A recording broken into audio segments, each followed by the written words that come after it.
amabanga yugarije ubuzima bw'abantu. Ugica umuntu ari kiri mu ibanga, mu kintu cagizwe ibanga. Aro ibanga urimenye mu buzima bw'iwawe, uzotusezera ubuzima bwose butabereye ku mwana w'Imana. Ibuka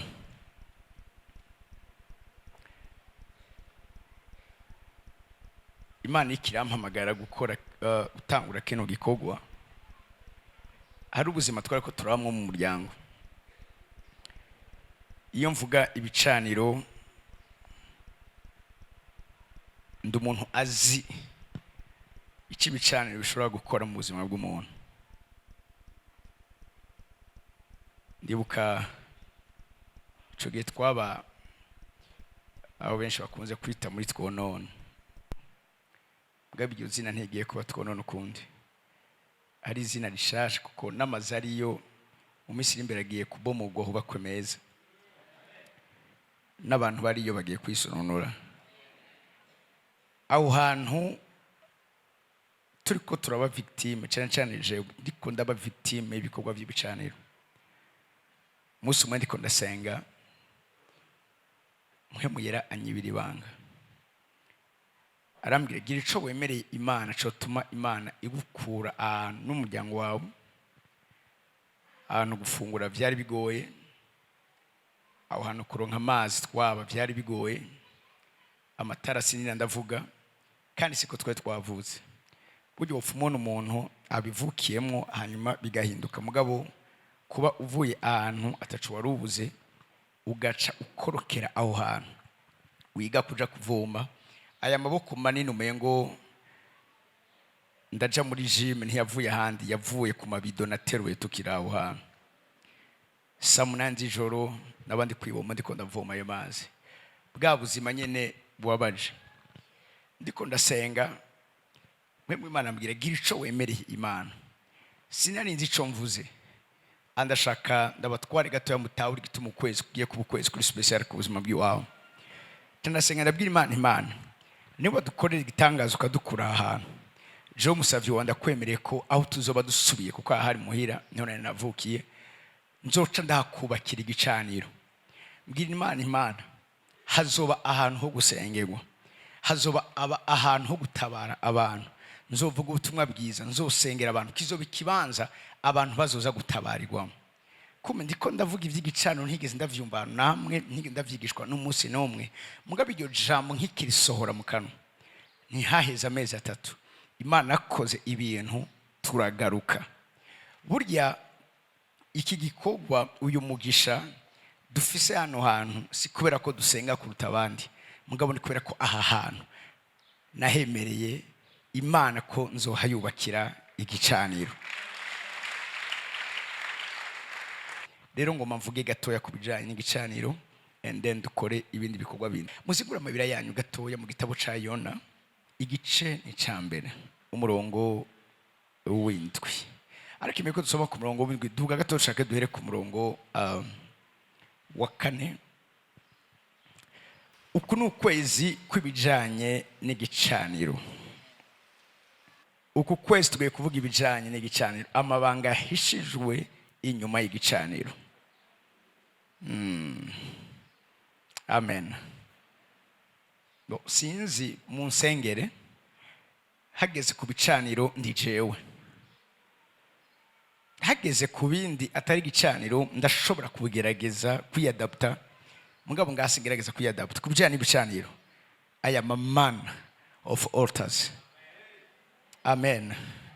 Kandi fuza ko n'umwana wiriyerekwa, sinzi ibijanye n'ivy'igicaniro uvyumva kuruta abandi bantu bose, ubu umwigisha w'abandi kubijanye n'igicaniro.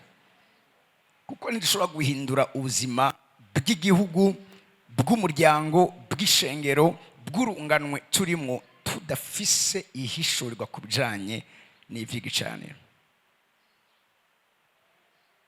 Naratangaye iyi message y'igicaniro kuva ntangura kuyigisha, hari ibintu byinshi byabaye, yaba mu bikorwa bindi by'Imana mu yandi ma ministeri yandi, ni message y'amahanga. urazi twe nawe turashobora guhindura kino gihugu, twe nawe turashobora guhindura Afrika. Imana ntikeneye ubwinshi bw'abantu, ariko ikeneye abantu bafise ibanga. Bivuga ngo kugira ibanga ry'Imana muri wewe, kugendana ibanga ry'Imana muri wewe. Umugose Imana biza kugendana ibanga ry'Imana muri wewe, ikenshi kizogaragaza itandukaniro mu buryo budasanzwe mu buzima bw'iwawe. Kuko uyu munsi ndagiye gura juste ntangamarara, mugabo nawe nibaza ko si ntangamarara komuteri, nzoronka umwanya kugira ntangamarara hanyuma. Amen. Ariko juste gusa ngoma nce ku masonga kugira d'abord amaso yawe yuguruke, amaso yawe atangure kwihweza, hanyuma ndazi ko namwe Imana ashobora kubibandanya. Amen. Turi kumwe? Maze Uhoraho asuka umuyaga ukomeye mu kiyaga. Uhoraho asuka umuyaga ukomeye mu kiyaga, haba igihuta cy'inkomezi mu kiyaga, ubwato bushaka kumeneka. Abasoza baratinya, umuntu wese yambaza Imana yiwe. Baterera mu kiyaga ibintu byari biri mu bwato ngo baburemurure, ariko yo nawe yari yamanutse mu gafuruka ko mu bwato gahera epfo, yigaramiye yisinziriye. Yigaramiye niwe ariko arateza ibibazo, mugabo arigaramiye arisinziriye. Urabona mu buzima bwacu kenshi abadutera ibibazo baba bigaramiye bisinziriye, wowe uri kurasuraguringa. Uko uri kurisonza we ntariko arisonzesha, we yaje gukora ico akora, ari ahantu arigaramiye arisinze, mugabo you are in trouble, uri mu bibazo bikomeye. Twe kuvuga ibijanye n'ivy'igicaniro. Igicaniro kiza gukura bagutuma uguma ugaragurika bo bigaramiye aho bari. Munyumvirize neza, ndagira ko na madeclaration. Uguteye ikibazo wewe ariyunumiye, ariraramiye, ariko wewe uri kuratakaza ivy'iwawe. Aha niyone yari karaba ikibazo, niyone yari kateza ibibazo, mugabo arigaramiye mu mfuruka. Abandi nabo bariko baterera mu kiyaga ibintu bari bafise. Hari bariko baratransporta ama marchandise yawe, ivyo bari bavuye kurangura batangura kugira iki, kubita mu mazi. Kubera iki? Umuntu yigaramiye mu gafuruka ari wari kateza ivyo bibazo, ariko bobo abana habari ntibazi ikintu kiriko kirabo. Bo bibaza yuko ubwato bwaremerewe ari cyo gituma, mugabo hejuru avuze ngo Uhoraho asuka mu kiyaga umuyaga, igihuhuta. Abasoza baratinya. Ariko Yona yamanutse mu gafuruka ko mu bwato gahera epfo, yigaramiye yisinzire. Ku murongo kurikira wa 6, nuko umukuru w'ubwato aja ahari aramubaza ati, wabaye ute gawaga wagikazatiruwe? Vyuka wambaze Imana yawe. Kumbure Imana yodusubiza umutima ntidupfe, yodusubiza ku mutima ntidupfe. Bose baravugana bati, ibi vyose twagiragaje kubikora, mugabo hari ikintu kimwe kikosha, hari ikintu kimwe kidasobanutse. Ibi bintu turiko turabamwo twambaza Imana, mbwa nta na kimwe kiriko kiraba. Niki gituma amasengesho yabo nubwo yasenga ariko situaso iguma iri yayindi? Suko Imana itari kirumva, nuko Imana itari kironka piste d'atterrissage kugira ngo ishobore kuza gutunganya ivy'iwabo. Indege nishaka ibifise vyose bikwiriye, idashoboye kuronka piste d'atterrissage ngo bayendike neza, ntisubira kumanuka hasi, izoguma hejuru. Ibintu vyinshi by'abana b'Imana biguma biri hejuru. Imana yarabitanze mugabo izo kwaterisa ngo bashikire, kubera ko nta piste d'atterrissage ihari. Piste d'atterrissage ni gicaniro. Sikubwubusa andagaruka, sikubwubusa Eliya yabwiye Elisa, aramubwira ati Uhoraho antumye Gilugari. Igilugari Eliya yaragiye gukora iki? Igilugari Eliya yari arondera piste d'atterrissage kuko yarafise message imubwira ngo uyu munsi ndaza ndakujana. Nubwo yarafise iyo message yabwizwa kurondera none k'Imana ivuze ngo iranjana, injana gute? Igirugali nta bikorwa yaragiye kuhakora, yaragiye kuraba si igirugali piste d'atterrissage iri disponible, iri ready kugira ngo ijuru risore kuza kumutorera aho hantu. Hari ahantu utaragira bizogora ukungena Imana ikugurukisha ku mababa y'inkukuma. Inyuma yahageze igirugali aza gusanga nta piste d'atterrissage yiteguye kumutora, kumufasha kugira ngo asore gutorwa aho hantu. Arabwira Elisa ati Uhoraho antumye hehe? I Beteli. Bagiye i Beteli toujours byagenze kwa kumyene. Asomga ati Uhoraho antumye i Yeriko. Aho hose higeze aronka piste d'atterrissage, indege z'ijuru ziza kumutorerako kugira ngo ajanwe. Inyuma yaho aravuga ati Uhoraho antumye hakurya Yorodani. Bajabuka uruzi, aho niho umukogote baje kumusanga. Kubera ko umukogote utamusanze igirugali, utamusanze i Beteli, utamusanze i Yeriko, ariko wamusanze kuri Yorodani cyane hakurya Yorodani. Nikora ko aho ni hejuru ryari ryateguwe. Uraza hari indege ibiri kiraza muga kavuga ati ibujumbura kanje kugwa ibujumbura ni hameze neza. Indege ikaba oblige gusubira inyuma barondera ahantu hameze neza. Niba mu mwaka twaje dusoma aeroport menshi baso gusanga ibujumbura itameze neza muga basanga nti muhinga kandi handiko ndavugishwa ko aeroport agiye kuba imwe muri kino gihugu. Nuva meni message muri kino kibanza bakubati imuyinga ikirere cyaho kiri clair, indege iraswa kuhurukira barondera misi yose ahantu hama hiteguye kwakira.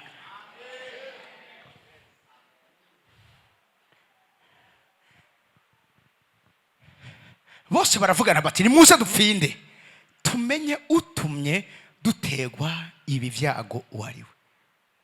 Washaka kuma verse y'igifaransa Louis II haro ntuze ya nkunda gatoye mugabo cangaruka ngaha. Voilà. Haravuga ngo ils se disent l'un à l'autre, venez et tirons au sort pour savoir qui nous attire ce malheur.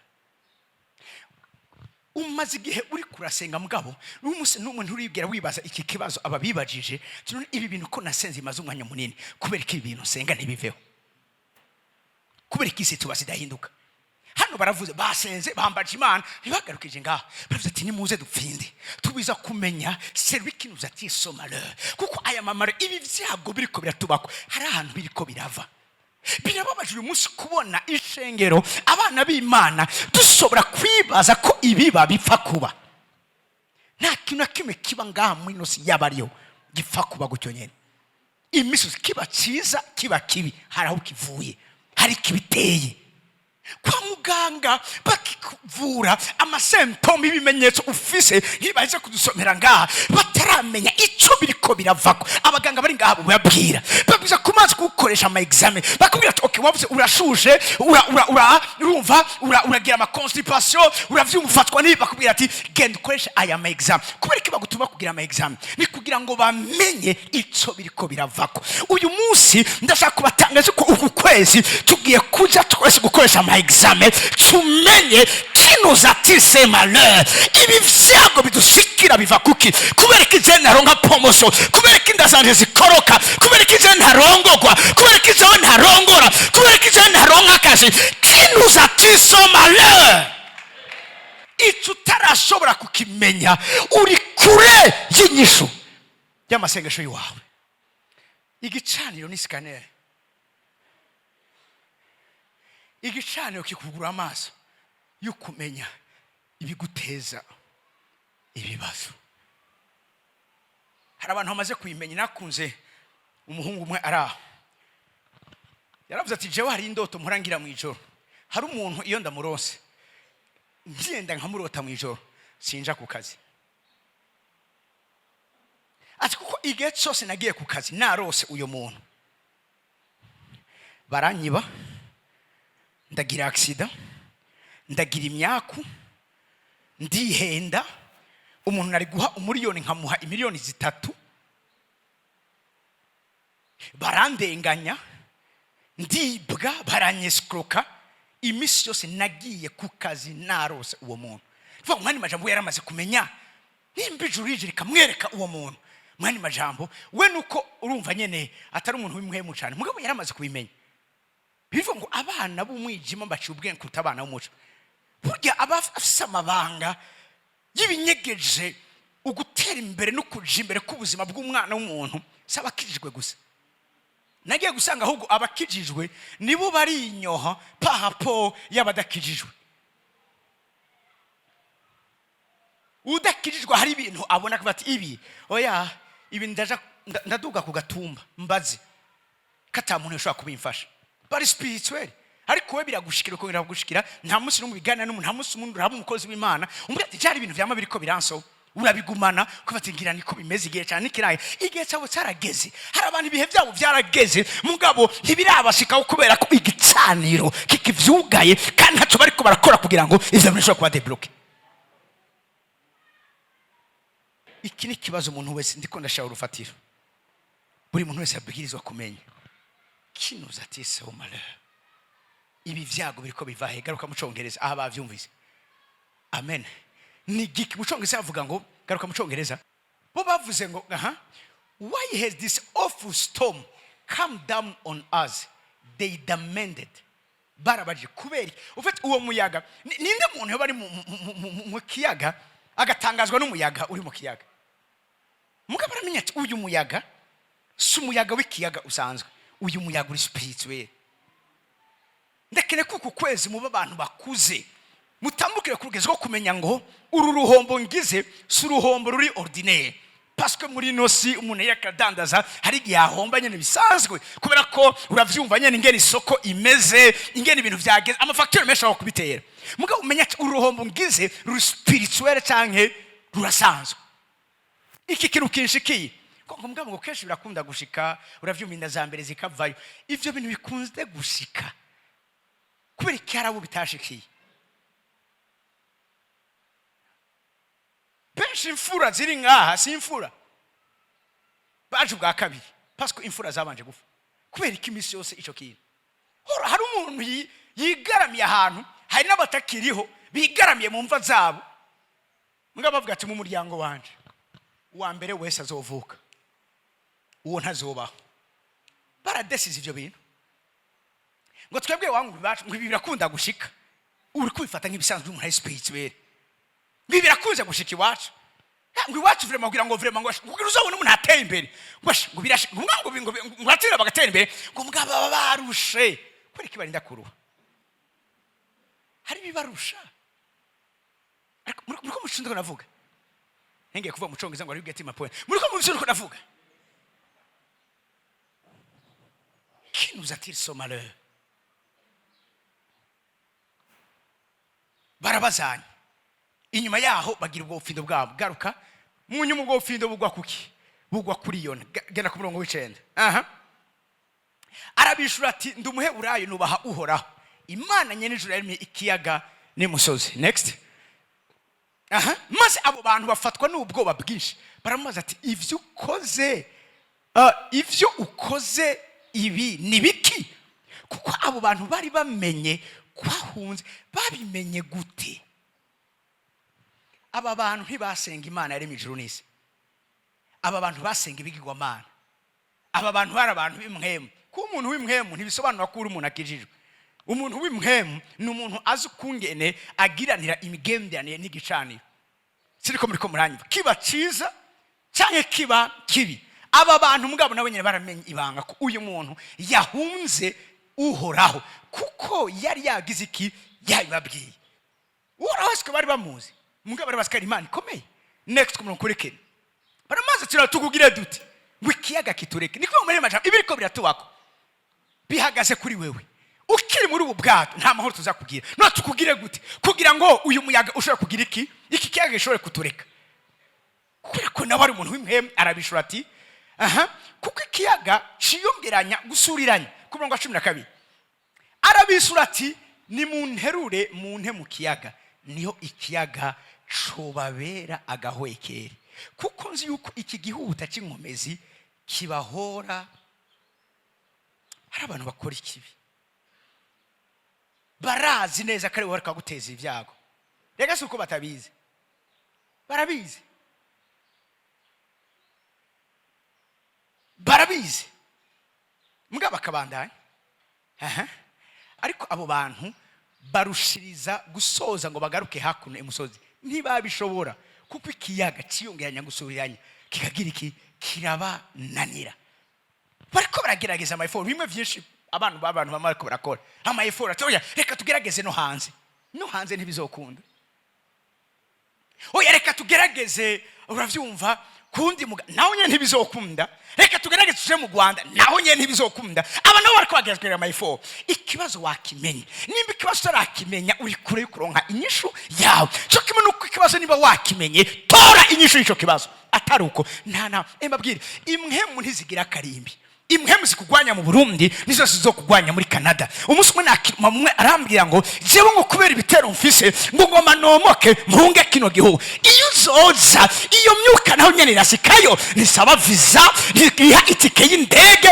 siko abantu bakava muri cyo kibanza iyo uza hose ivyo biragukurikirana tora inyishu y'ico kibazo kiri ngaho aho uzoza hose kizogukurikirana ereze makuru atabaho Yabakiri umuntu uvuga ngo bagomba guhunga mu buryo bw'umubiri so guhunga mu buryo bw'imhemu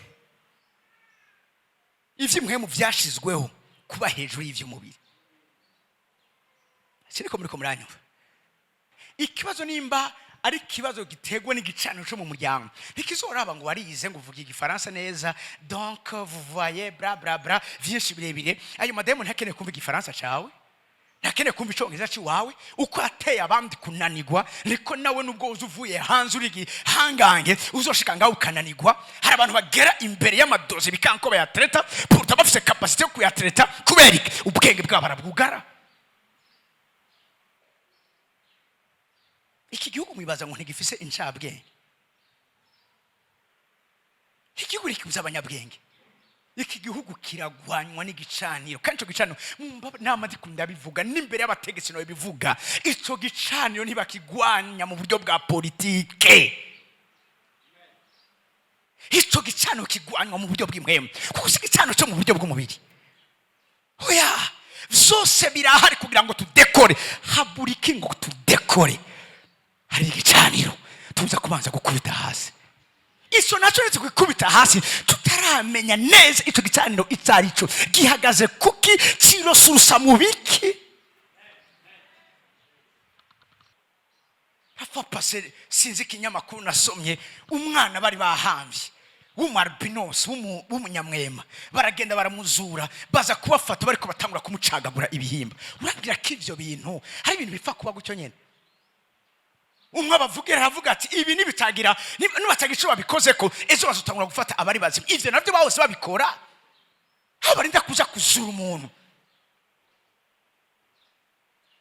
umugabo yatemaguye ngumugore wiwe uribaza kugira umuntu henda gera hana temagura umugore wiwe ko umuntu abakira umuntu asanzwe kuko umuntu abari possédé hari abantu bafungiwe ngaho muri yo prison wabaza ico isacumi akora ivyo bakoze akubwira ati naje ntavyo nzi numvise ikintu kinsonika kubikora ico kintu ni giki ico kintu nitwo sa psikologi bo kubikora ivyo n'abantu bimhemo bo kuza tukagenda kuri susa tukamenya isoko yavyo tukarandura umuzi gutema igiti amashami ntuzoba ushoboye ibibazo vy'ico gitange ivy'ico giti kiriko kiratera igiti ukeneye gusozerana n'ivyaco urandura imizi yaco kuko nutarandura imizi kizokongera gusubira kunaga vyakanda batangarije ku kwezi yuko tutagiye gutema ibiti bitatewe n'uhoraho mu buzima bwacu ariko turagiye kurandura kuva iyo bihera kugeza aho turiko turaja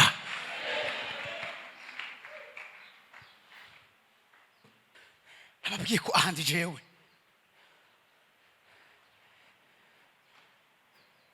ibicaniro bihesponsable y'amavote maba mu miryango myinshi ibicaniro bihesponsable y'amadesimfu ziba mu miryango yacu Yesu abwira Petero amubwira ngo Satani yakunsavye ngo agire iki agukosore ibaze Satani yarubahutse aragenda yabwira Yesu nkeneye Petero ko atavuze ngo nshaka Yohana yavuze ngo nkeneye Petero yarazo uw'Imana ikene imiso Satani akuyashanako kuko abizi neza ko uruwo Imana ikeneye satani bidashobora kugira ikimazi imana ntaca bironderako. Imiso satani yamarondera ivyo imana ikeneye. Sinzi ko hari abantu bakora imva muri kino kibanza. Nimba uri umuntu yenteresa imana, uzoba n'umuntu ari yenteresa kuri satani. Ugira ngo aba bantu bariko barakora satani, ugira ngo ningabire satani yabahaye? No, satani yafasha agira iki, arapervertisa iki ingabire z'imana imana yabahaye. Uyu munsi abahagarara bagakora ibintu biteye ubwoba mu buryo bw'amarorego, mu buryo bubi, n'abantu ijuru ryari ryarahaye ingabire, ryari ryarahaye imbuto yo kuganza, ryari ryarahaye influence. Ige influence juste gusa n'akantu gusa twista gusa gatoye, agahindukira agatangura kubikoresha mu buryo butari bwiza.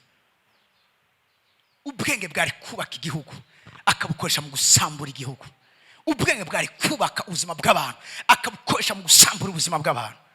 Ikibazo gacubura n'umuntu ariko araserva ubwami bwa satani, mugaca muja hamwe mugacudika. Kuki numvise ngo ndamukunze, bigenda gute ngo kiri muri wewe gikunde umuntu adakunzwe n'Imana, gikunde umuntu Imana itariko? Uravyumva? Itariki irakoshe bigenda gute? Umani majambo igicano cawe kirasinziriye, warigaramiye, urisinziririye, nico gituma biriko birakubako, biriko birakubako. Nta munsi n'umwe nigeze mbona iziko rya ruguru rizamwo isiha, rizamwo imbeba, rizamwo ibiki. Imisi yose ivyo mpejeje kuvuga bishobora kuza iyo atamuyo ukiri kuri co, kuri iryo ziko. Ubunyegeri ntibuza bwegeye icayi gishushe. Nta munsi n'umwe icayi gishushe uzogusanga hafi yacu hari iki, hari ubunyegeri. Mugabo gipfe guhora gusa. Ubunyegeri buramotegwa n'isukari indani. Tuvuga ati none tweho kuki? Ega natwe naho turi bikoko natwe turashobora kuryoherwa. Natwe isukari turayikeneye. Ugiye gusuka ugasanga ubunyegeri bwo buzuye. Ngo harimo amayani menshi, samayani uri kura gotomera ubunyegeri bwinjiyemo. Nuko Paulo bacitse ivyago vyari bibateye bari mu rugendo mu mazi, ngo nuko aja gusenya inkwi, acanye umuriro, ngo hasokorokamwo ikiyoka, viper. Iyo nzoka kubera iki atigeze ayibona mbere, mugabo amaze gucana umuriro, iyo nzoka yagize yaragaragaye. Yigicano cawe gisinziriye, inzoka ntuzo kwigera uzibona.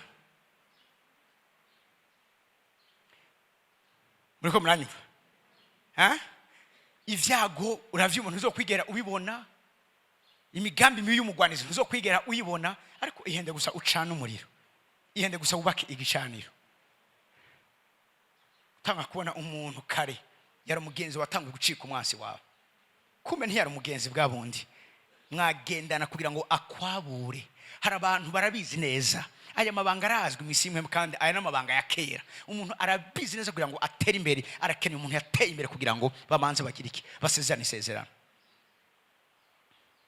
Siriko muriko muranyumva? Ibi mubona muri technology biraba spirituellement. Urashobora kuba ufise connection, jewe ntayifise, hama nkiconnecta kuri telefone yawe.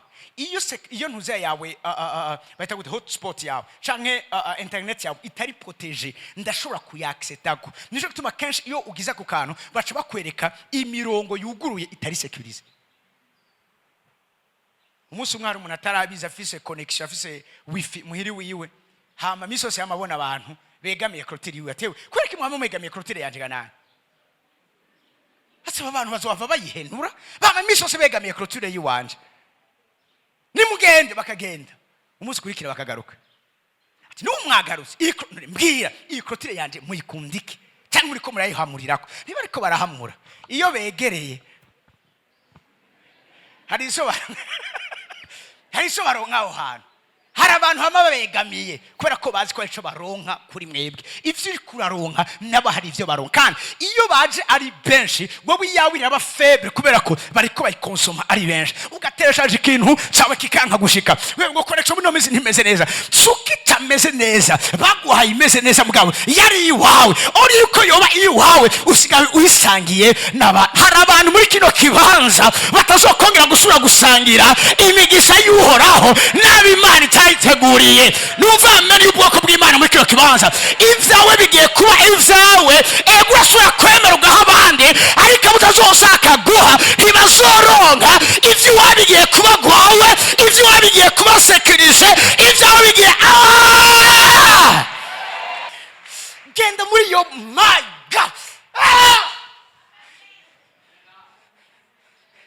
genda muri Yobu gatoya, genda muri Yobu gatoya igice cya mbere. Mana yanje, ibi tubwiza kubimenya.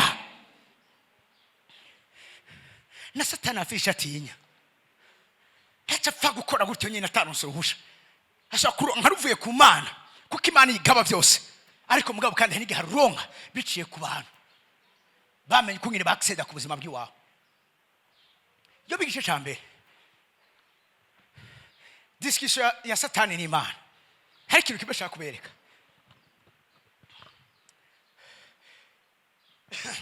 Ibi byose murabizi. Uraba Satani ati uvuye he? Satani ishurura ati mvuye gukwiragira mu isi no kwigirika no kuyigendagendamo. Kumwe kuriki Imana ati urahaba Satani ati mbega witegeje umusavyi wanje Yobu atawuhanye nawe mu isi, ari umuntu atunganye umugorose anyubaha akitandukanya n'ikibi. Imana higeze vuga ngaho ibintu biri materiel. Maze Satani yishura urati mbega ugira ngo Yobu yubahira Imana ubusa. Umviriza, igituma kubaha ni kubera ko waramuzitiriye. Igituma Yobu akubara ni wamuzitiriye uruzitiro rumukikije. Uruzitiro rumukikije ari kuvuga iki? Ni igicaniro. Mbabwire, iyo ubuzima bwacu buri sekurize, hari ibintu waduka gukora kubera ko bije biva ahandi atari ivy'iwawe. Wana nk'uyu munsi bariko baragerageza, uravyumva les occidentaux, uravyumva kugerageza kutwumvisha ibijanye na homosexualité, kutwigisha ibijanye, uravyumva n'agateka kazira umuntu hari ukumwe navuka ameze ntimushaka kumupriva uburenganzira bwiwe. Ivyo si ibintu vyacu.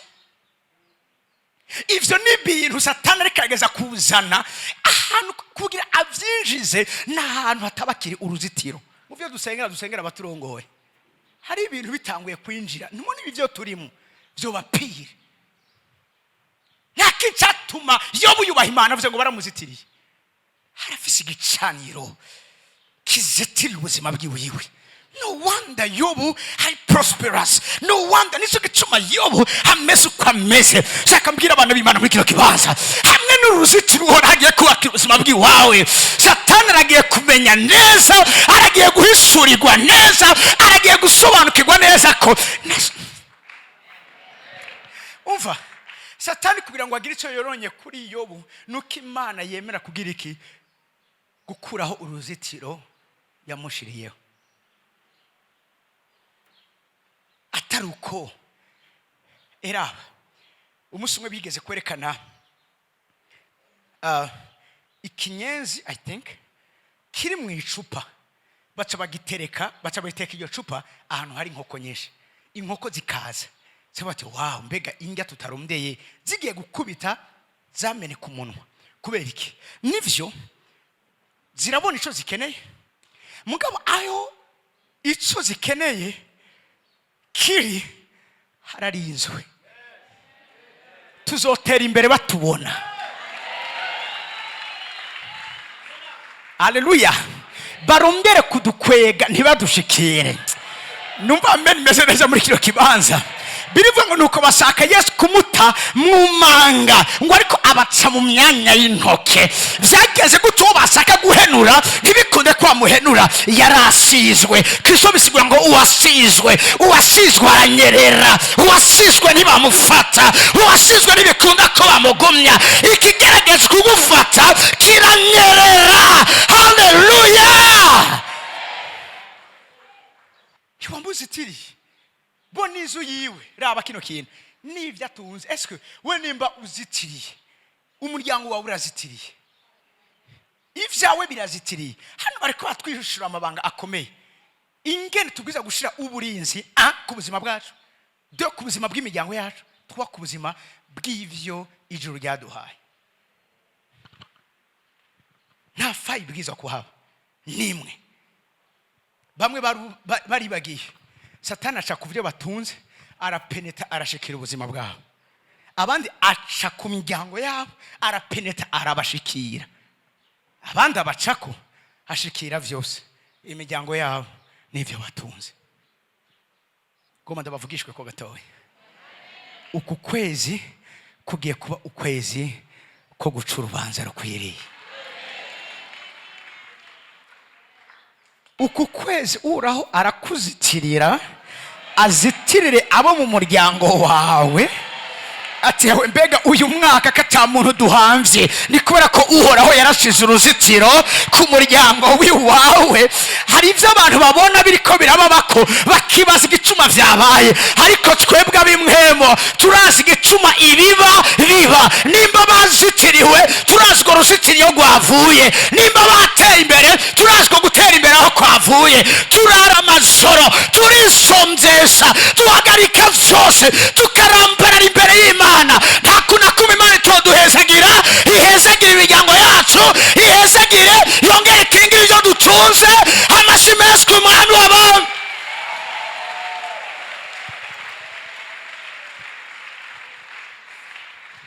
Ibi bihari Satani arabibona, ariko ntashobora kubikorako. Ati wabonye umusavyi wanje anyubaha. Oh my God, Imana uyicikira ivyishimo ifise ngaha muri ino si. Imana yemere ibetinge, yemere ya. Ndasenga Imana Satani abimenye neza, yuko bimenyekane ko uhoraho yakuzitiriye, uhoraho yazitiriye umuryango wawe, uhoraho yazitiriye ibyo utunze, uhoraho yazitiriye abagenzi bawe, uhoraho yazitiriye indoto zawe, uhoraho yazitiriye iyerekwa ryawe. Mpamya nimeze neza muri kino kibanza, ntawe uzosobora, ntawe abonetse, ntawe uzoboneka azosubira kumena uruzitiro rw'Imana hejuru y'ubuzima bwacu. Abavyizera Rwanda niyabona amashi menshi muri kino kibanza.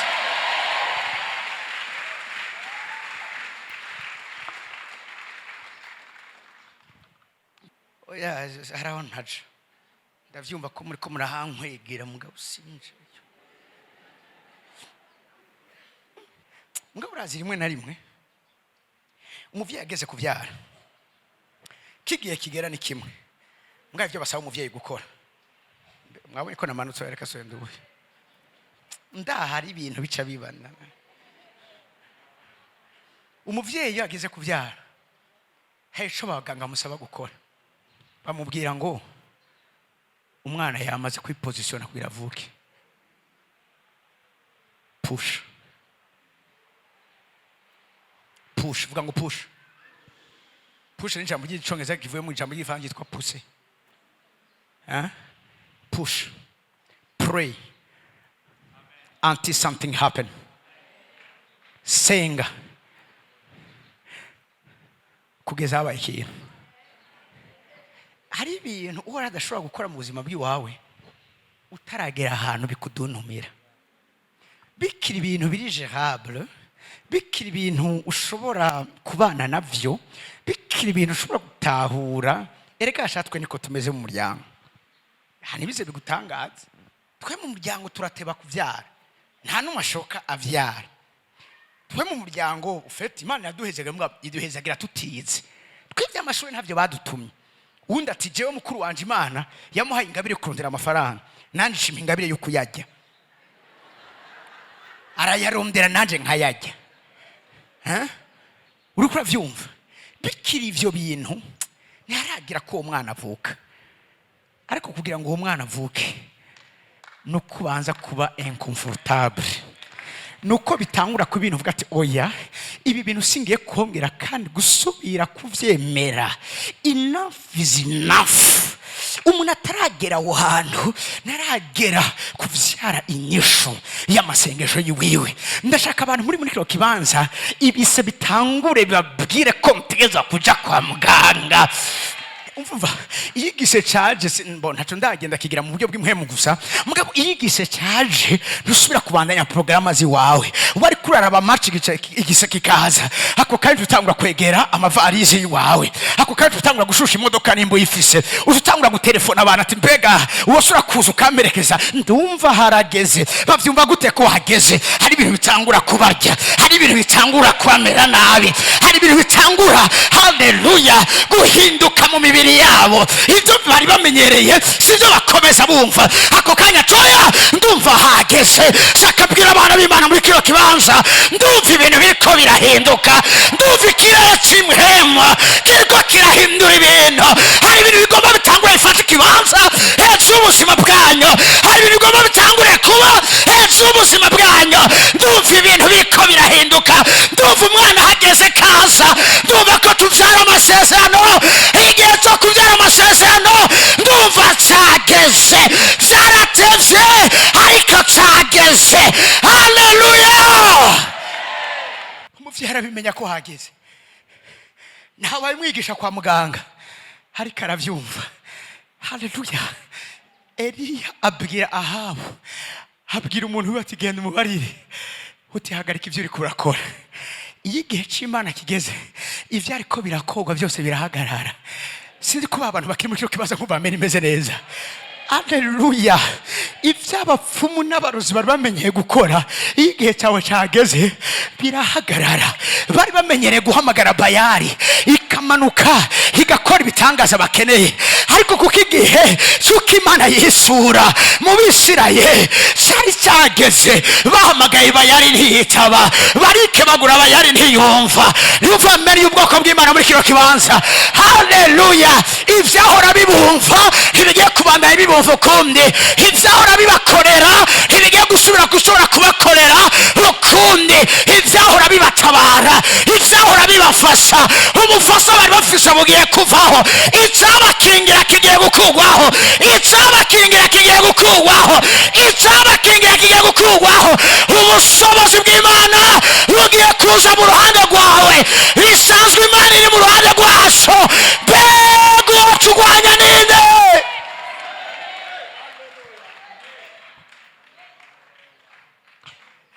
Icyabakingira cabavuyeko, icyabakingira ni igicaniro, icyabashoboza gukora ibyo barakora cyabavuyeko. Hari umuntu amaze igihe ababara umugongo cyane rwose, icyabituma kiravuyeho. Hakira gukira kwawe. Iyo next article si yo kwa muganga, iyo next article ubu nyene ikurekure si yawe, iyo yaratumwe. Ndashizeho uburinzi hejuru ubuzima bwawe, irekure ubuzima bwawe mu izina rya Yesu. Witeganyije ukora Imana ukomeye, umeze neza. Amashyi menshi ku Mwami w'abami.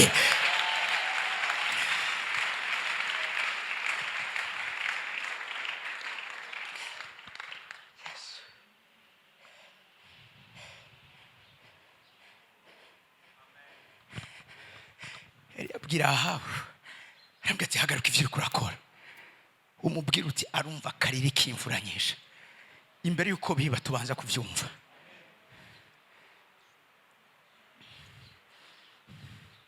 Nimba biba utaravyumva, utarabimenya, nturi umuntu w'igicaniro. Abantu b'igicaniro barazi kumenya aho ibihe bigeze. Yesu umuntu w'igicaniro avuga muri Yohana 4:34, aravuga ati mbega mwebwe abantu ntimuzi kumenya ibi, mukavuga ati iki ni igihe cyo kubiba, iki ni igihe cyo gutera. Ibihe murazi kubigendereza mukabimenya, ariko ntimushobora kumenya igihe cy'Imana. Harababwira ati henda babwire igihe cy'imbura cyashitse. Igihe cyo kwimbura cyashitse. Abimhemu baravyumva, barabizi. Mu murongo wihuse mu izina rya Yesu. Haleluya! Igihe cy'imbura cyashitse. Haleluya! Cyashitse ni ikinyene. Mbega muriteguriye kukibamwo? Mbega mwebwe ntimuvuga ngo hasigaye amezi animbura rikagera? Ndababwire, nimunamura amaso. Sieje, nimunamura amaso, nimunamura amaso, murabe imirima igeze ke, ireze, igeze kugira iki? Kwimbugwa. Imirima igeze ke, ireze. Umugabo wawe arageze gukizwa, akazi kawe karageze kuboneka. Igihe cyawe cyo kugira urugo rwawe cyageze, igihe cyawe cyo gusakwa cyashitse, igihe cyawe cyo kuzamurwa, kuzamurwa ku yindi ntera cyageze. Igihe cy'uko Imana ikugenderera iganagura amosozi ku maso yawe, icyo gihe cyageze. Unamura amaso murabe. Siyezi, unamura amaso murabe. Ni iki gihe nyene cyo kuvyarira Imana amasezerano. Hagiye gucumika igihugu gikundwa, hagiye gucumika igihugu gihinduka, hagiye gucumika igihugu giturikwa mu ikanguro. Haleluya! Haleluya! the field are already ripe for harvest. Igihe umviriza imirimo ireze hageze ko twimbura. Ni bande bashobora kubibona abafise amaso mu buryo bw'imhemu. Niba bandi bubaka ubuzima bwabo kubicanira abamaso yabo arugorutse nuva mbere meseza muri cyo kibanza barazi kibateza umuyaga mu kiyaga barazi kibatera ibihuhusi mu kiyaga mu buzima bwabo barabizi barazi gituma umugabo ari karagaba cyane muri no minsi barazi gituma umugore ari karakubagana muri no minsi barazi gituma umwana yahindutse atakemeze kwa kumwe bamurera ameze barabizi barabizi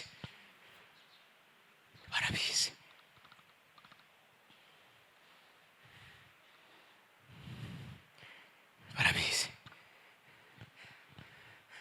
nivyo kurira ni vyiza mugabo Mariya ntazokwigana n'umunsi n'umwe akemura ibibazo by'iwawe ikibazo cy'uwagiye gukemurwa no kugiye kuva mu gacerere sindi ko hari abantu banyise muri kino kibanza nyiganyizo umuntu ndi mubwiye ati va mu gacerere kandaguze mvuga kino kintu ntuzova muri nosi bagifata ingingo kubikwereke uzova muri nosi ufatana ingingo n'Imana kubikwereke iri jambo ndakeneye ko muryumva mukongera mukaryumva Yobu baramuhaririye ko Yobu nta catumye ashigirwa n'ivyago ni juste discussion yabaye mu isi y'imhemu nkuko n'uyu munsi urazi ubuzima bw'umuntu wa mbere bwapfuye kubera igicaniro kandi ubuzima bw'umuntu wa mbere bwakize kubera igicaniro birivuga ngo aho wasuzuguriwe aho nyene ho nzoguhera icubahiro Imana ntizoza kubikora ababiguteye batakiriho Imana iri yaranje uburyo bwose isigaza umuntu hazi mu gihe cya Yobu bose barapfuye aho bari abana biwe mugaho rukoka umuntu umwe wo kuja kuvuga inkuru sindi ko abantu mwe mwari kumvisha no navuga hazosigara umuntu wakugiriye nabi azoza gushinga intahe nta kundi izo ntahe tuzigira umunsi umwana w'umukobwa baramuhera mumbabarire abantu bitwa ko ari abantu b'Imana abantu b'abakozi b'Imana bababajwe n'iterambere rya CRG bababajwe n'ukungene CRG turi ku muvuduko wo gukomera no gukayangana bafata umwana w'umukobwa nasenge baramufata mu telefone n'amafaranga 300 ati we gusa uvuge ko yagufashe ku nguvu ibisigaye twabihejeje bumva umengo babihejeje ntuze nimba ari umuntu ateye ubwoba muri nosi n'umuntu yubakiye ubuzima bwe ku gicaniro urashobora gukina n'abandi mugabo nimba ukeneye urupfu rwihuse kora ku Imana yarobanuje amavuta gusa uwo mwana w'umukobwa arakira iyo telefone yarayikeneye nayo mafaranga arayakira ko yarayakeneye nayo nyene haba mbwa amaze kuyakira Imana iramusangira mubwira ati wihende ndakwica utarabivuga urya n'umukozi wanje mbabwire ikitugwanya n'ikigwanya twebwe kigwanya Imana yaduhamagaye nama ndikunda bivuga kora ibyo ushaka byose ntushobora kuruina ico Imana yubatse mu buzima bwaje numva amen meze neza muri kiro kibanza bazoguhigira bazokora ibishoboka byose ariko misi yose bazokuma biro tuva ku kanyuma wabisohotse uyo mwana w'umukobwa aza kumndaba ari kararira harambwira ati apotre vyanse nibiki vyanse yamenye duhejeje gusenga ari vandete vyanse ibiki vyanse ibiki ivyo bambwiye gukora bakubwiye gukora iki harambwiye abo bantu sanga ndabazi harambwiye ati ngiye telefone bampaye ngiye amafaranga bampaye bambwiye ngo ndakwagize ko wamfashe ku nguvu apotre ubuzima mfise uyu munsi ni kubera ko wansengeye ubuzima mfise umunsi ni kubera ko wambwiye ubutumwa bwiza ubuzima mfise uyu munsi ni kubera ko wantabaye mu byo nari ndimo vyanse apotre ntavyo nshobora gukora tambwe ntimane guhezagire genda nta cahanda gushizeko Yesu yabwiye abigishwa biwe intumwa zibabwiye ati ico muzohambira ngaha kwisi kizohambirwa mu ijuru aravuga ikintu gikomeye cyane. Ico kameme ndakibasigamwo uravimuzo garuka kibakuramo hanyuma, ariko musigare nyene mugicanganikiwe. Arabwira intumwa ze, barababwira ngo uwo muzoharira ibyaha bizoharigwa kuri we, uwo muzobigumizako n'ijuru ntizoshobora kubiharira. Ayo n'amabanga yo kugicaniro. Kugicaniro ico twaboshe, Imana nahishoboye byose. Imisozi kugira ngo igire icyo ikora yamikenera autorisation. Nushaka kubura umuntu ameze gute kugira ngo urengane imbibe z'igihugu cyawe, urakeneye uruhusha. Nushaka uri president, nushaka bari Joe Biden, nashaka be Putin, avuze ngo ngomba ngende aha hantu, arakeneye autorisation imwemera akashika aho hantu. Iyo yihenza kinjira aho hantu atarusha afise, ivyago ahura navyo nta nakimwe gishobora kumufasha. Babikoze kuko baronse ibicaniro bacako. Ariko tugiye gusambura amapiste d'atterrissage yawe. Indege itaronse tarmac, indege itaronse piste d'atterrissage ntishobora kugwa. Naho ibishoboye ifise amapine, ifise n'ubushobozi bwose, irakenera aho yakiriko. Igicaniro nico cakira ingenzi z'ijuru zije kugenderera ubuzima. Ndahejeje. Wa mugore w'umunyashunemu abwira umugabo we ati, uyu muntu Elisa ni umuntu w'Imana yera. Timura mbona ingena agenda agaruka, tinakunze kumubakira akazo hejuru. Kumbe ntibazi yuko mbabwira igicaniro gishobora kuba ahantu, igicaniro gishobora kuba umuntu, igicaniro gishobora kuba ikintu. Aka kantu ndiko ndihanaguza kashobora gucika igicaniro. Sinzi ko abantu bakaramba muri icyo kibanza. Ndakagura ntumbaze ko nakaguze no kuba kampaye, kara kantu gasanzwe. Mugabo kamaze kuba en contact n'igicaniro, kakira ubushobozi bw'igicaniro. Nico gituma mu vyakozwe n'intumwa igice cya 19 gura ku murongo wa 11 komera ku 13 birivuga ngo Imana ikoresha ibitangaza n'ibimenyetso amaboko y'intumwa ku buryo abantu bose batangira, ku buryo n'ivyambazo abantu bazanye bagakoza ku mubiri w'intumwa, ku mubiri wa Paulo. Ivyo vyambazo bishize ku muntu imwe mbi zamuvamo zikomindura. Kuva ryari impuzu isigaye yirukana amadayimoni. Imana ikeneye gusa kumenya ivy'igicaniro, Imana ikeneye kucika igicaniro. Abacitse igicaniro bacika inzego z'ijuru ngaha muri nose. Niyo Imana ikeneye gukora ikintu baramaze bakabaza mu ijuru, mbega ashira izina ry'iwawe, mbega Rukundo Elvis haico abivuze ko, nimba baje bagasanga haico nabivuze ko, ijuru ntirishobora kunkengera ngo rinsuzugure. Ijuru ntirigayana. Vuga ngo ijuru ntirigayana. Abantu nibo bagayana, nibona abantu na shetani n'abadayimu nibo bonyene bagayana, ariko Imana ntigayana. Uzigituma Imana itagayana?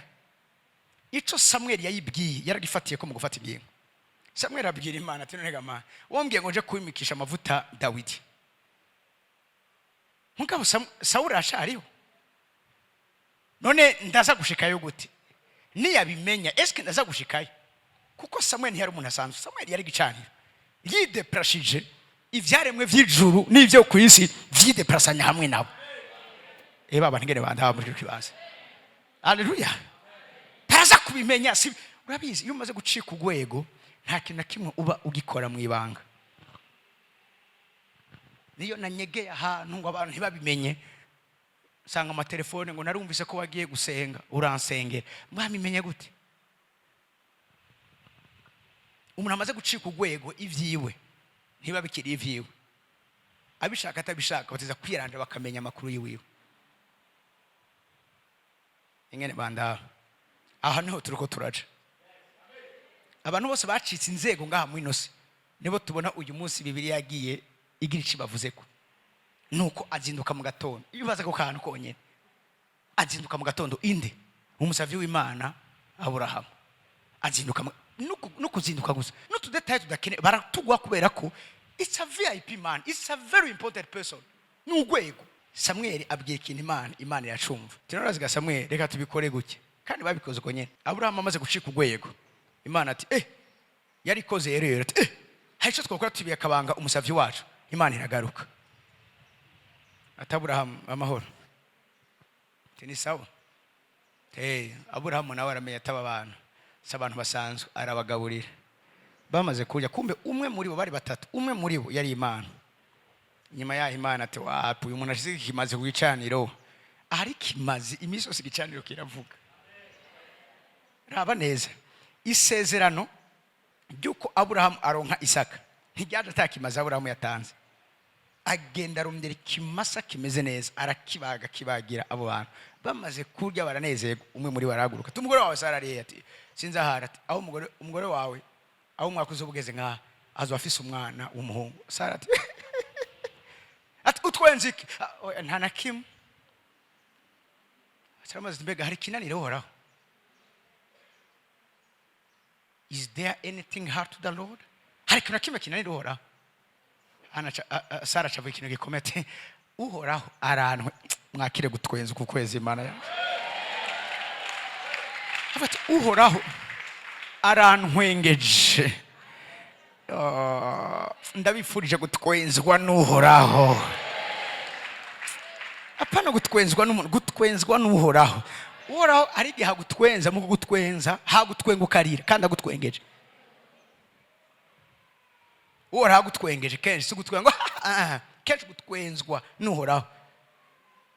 Nukurizwa n'uhoraho. Apana kurizwa n'umubabaro. Oya, hari igihe biba ari vyiza cyane ukavuga ati it's too good to not believe.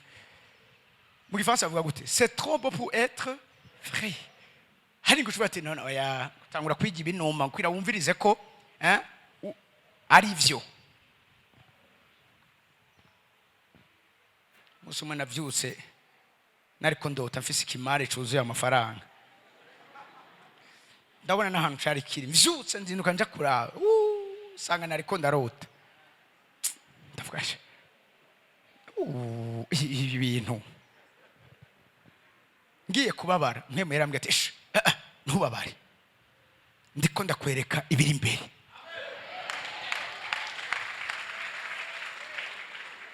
Nisa arambaza nturasoma ijambo muri Habakuki rivuga ngo ivyerekanywe byose bisigaye byashingiwe. Nimba vyarerekanywe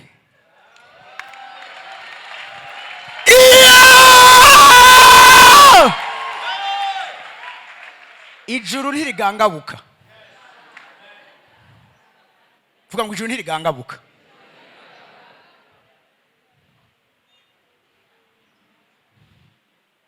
Ivyerekanywe vyose bifisigaye vyagize iki? Vyashingiwe. Birivuga ngo ntibizogira iki? Ntibizobesha. Kuko icyo ukora gusa ubirorere wihanganye, kuko bitazobora kugira iki? Mpera tusho umuneri wandi wawe uti ubirorere wihanganye kuko bigiye gushika. Bo mumbabari rumva nyene ni vyinshi, ngabo reka twegegwe imbere. Musumwe hari umuhungu ntakiriho, umuhungu twakuranye tugenda mu rubanza ahantu badutumiye, sinibuka ko bari badutumiye canke twari twitumiye ntavyo nibuka. Gusa ico nzi twari turi muri urwo rubanza. Hanyuma tuwageze baduhamagara kwiseva. Isani bari baduhaye ivyari bihari biryoshe ntivyashobora gukwigwako. Wa muhungu dushitse mu kibanza arafungura, tubona atanguye kurira. Turamubaza Chris, urijijwe niki? Ngo mbabajwe no kungene mpaza hakiri kare ivyo kurya biryoshe bitarahera. Tivyakweri hateye atoni ibintu biryoshe bishika gake. None raba nciye mpaga hakiri kare kandi kare sinahora nihuta guhaga, mbwa ubu biranyarutse. Atangura kurira, nanje numva no urira. Fisi ibyo kurya biryoshe ku meza, mugabo ndi oblige guheza kubera amasaha.